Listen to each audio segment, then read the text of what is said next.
It's on. Hi, today is October the 5th, 2016. We're here in this bee yard. We've got the smell of some goldenrod. The bees are bringing in pollen or nectar and pollen, so it's a good day for oxalic acid treatment. So we're going to use the vaporization method. 12-volt standard car battery I have here behind me, and the wand I'm using today is one of the ones that's commercially available. It's called the Verox. It's available online. Several of the bee retailers carry them, so it's available. Mosquitoes are out today, so it's normal Gulf Coast humid, warm weather today. First thing I'm going to do is I'm going to load the Verox.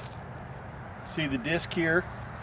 Just a pan wrapped with a heating element, and I'm going to put 1 gram. This is a single deep, so I'm just going to use 1 gram. And I know this spoon, I've calibrated this spoon, so I know how much is going to be 1 gram. Right about there. If it were a double deep, I'd use 2 grams. And this is Verox or oxalic acid. This is good reagent grade oxalic. And I put just a small amount in a jar when I go out in the bee yard so I don't get the whole thing saturated with this heavy moisture we have in the air here. You also notice I have a mask here. Kind of looks like a painter's mask, but this is actually an N95 mask that's good for this work.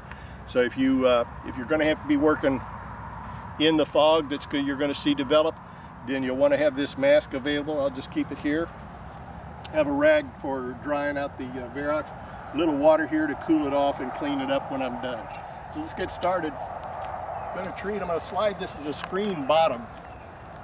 And the bees are blocked on the front entrance with a wet rag. So I use a wet rag because it's got some weight and it'll stay in place if there's a breeze or something. I don't have to worry, and that way the bees are trapped.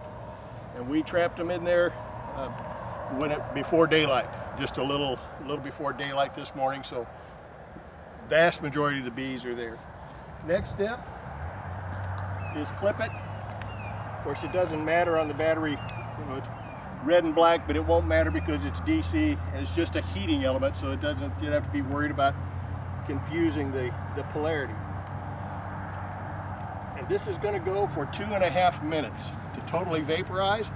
Then we'll allow it to cool, disconnect it, allow it to cool for 30 seconds, pull it out, clean it, release the bees after about 10 minutes, and we're done.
Now you can see this fog starting to develop. We're just past a minute into the process.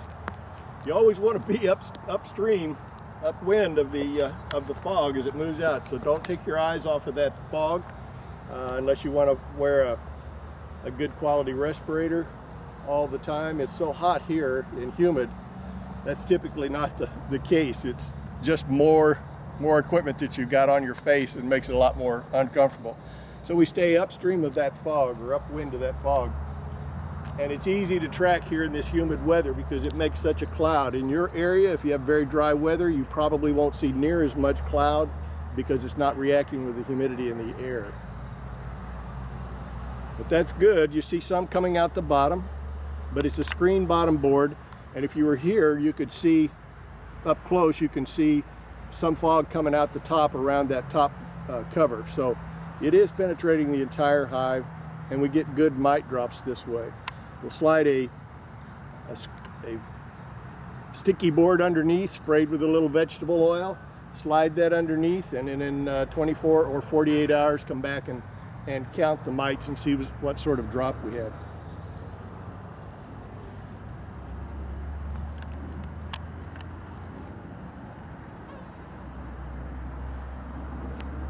Okay, we're at 2 minutes 30 seconds now, just passed, so we're going to go ahead and disconnect the battery, allow it to cool off, 30 seconds, clean it up, and we're done. Thanks.